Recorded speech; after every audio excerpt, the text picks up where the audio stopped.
Hi, my name is Alex, and I'll be your presenter today. When it comes to dieting, there's a lot of confusing information out there. Having a good foundation in the fundamentals will help you separate the facts from the fads and set you up to be a critical thinker when it comes to making informed decisions about your own nutrition. Today, we're going to cover two things: calories and essential nutrients. Those include carbohydrate, protein, fat, vitamins, minerals, and water. We'll talk about what they are and why you need them. First up, let's talk about calories. That's the big number at the top of nutrition labels. Calories are not actually nutrients, they're units of measure. Specifically, a calorie is the amount of energy required to raise the temperature of 1 gram of water by 1 degree Celsius. We use calories as a way to quantify the energy in food and other things. Our bodies need energy to function. We'd get nowhere without calories. Quick sidebar. Have you ever wondered how we know how many calories are in a food? Well, we burn it. No, not quite like that. More like that. Food is placed in an insulated, oxygen filled chamber that's surrounded by water called a bomb calorimeter, and then it's burned to ash. If the temperature of the surrounding water rises by 10 degrees, then we know the food contains 10 calories. When it comes to weight loss, you've probably heard that you need to consume fewer calories than you burn. And that's true.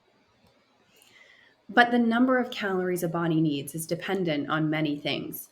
Basal metabolic rate, age, gender, height, genetics, hormones, and weight all factor in. So does exercise and even fidgeting. We can predict a person's daily calorie burn using equations. That's energy out. And we can track our food and beverage consumption using food logs and apps. That's energy in. While it's helpful to be as accurate as possible, it's important to recognize that tracking is never perfect and predictive equations have margins of error. Use calories for context.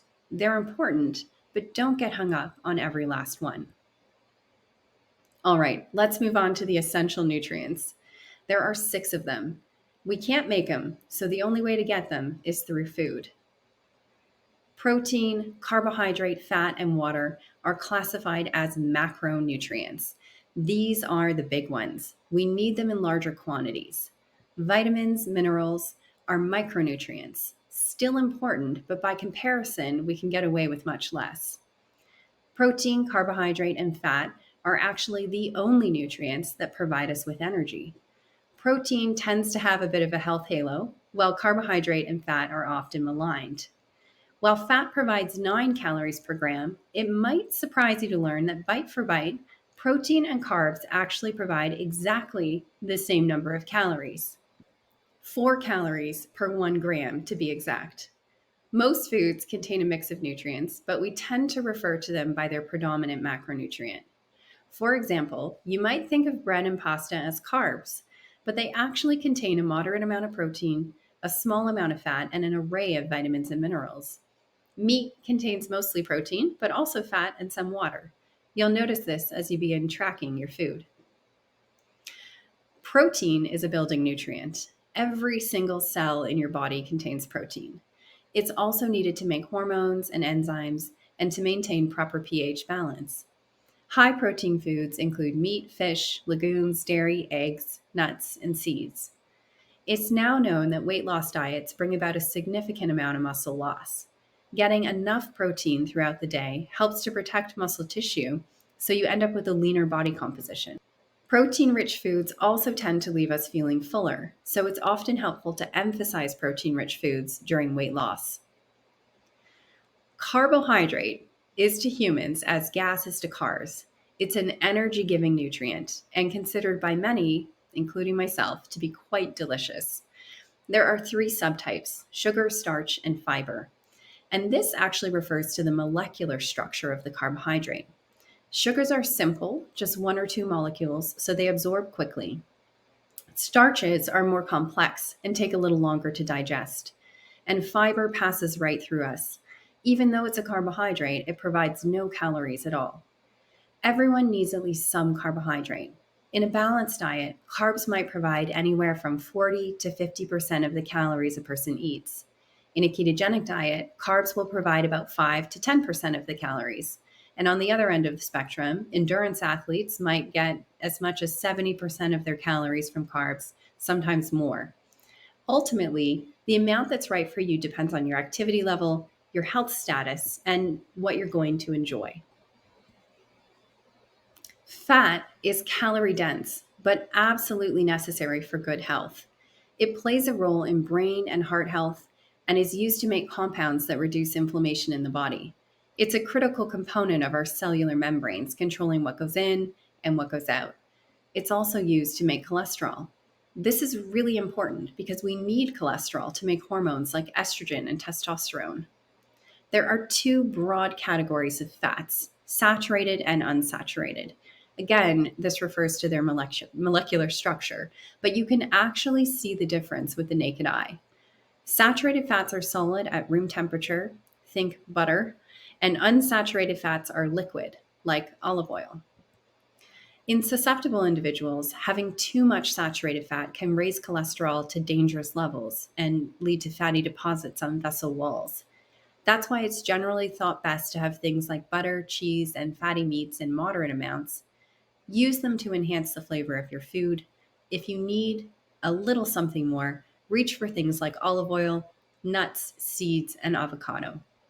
Those are higher in unsaturated fats and don't seem to trigger the same type of plaque buildup.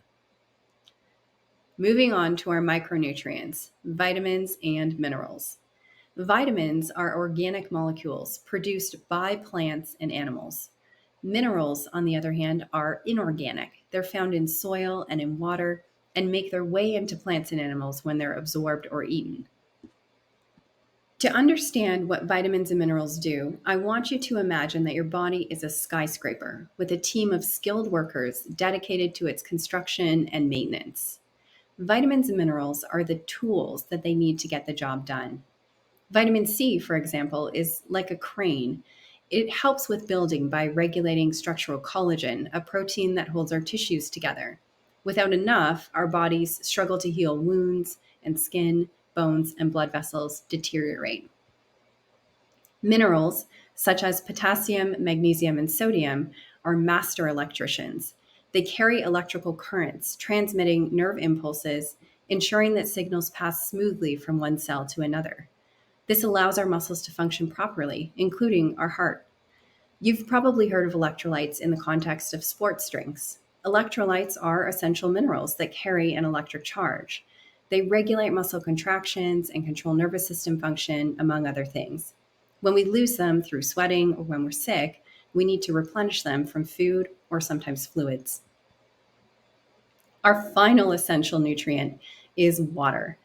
The average human body is about 60% water, and around two-thirds of that is in our cells. Water transports other nutrients to cells and removes waste from them. It maintains blood volume in our veins and arteries, which allows circulation to occur. It's a solvent and acts as a medium for chemical reactions. It helps us maintain our body temperature and is also needed to lubricate and cushion our joints. We lose water every time we sweat, breathe, and go to the bathroom, so it needs to be constantly replenished. On average, adults need about 2 to 3 liters of water a day. While water is important for health, there's actually no evidence that drinking more of it helps with weight loss. In fact, drinking too much water can cause hyponatremia, a dangerous condition in which sodium levels in the body become too low. Drink to thirst and monitor the color of your urine. Light yellow is a good indication that you're properly hydrated. So, what's the simplest way to get all the nutrients you need? A good place to start is by setting up most of your meals like this. Make water your drink of choice, include plenty of plants, and have carbohydrate and protein rich foods each make up about 25% of the meal. And there you have it. You've now got a solid foundation in essential nutrition. Thanks for listening.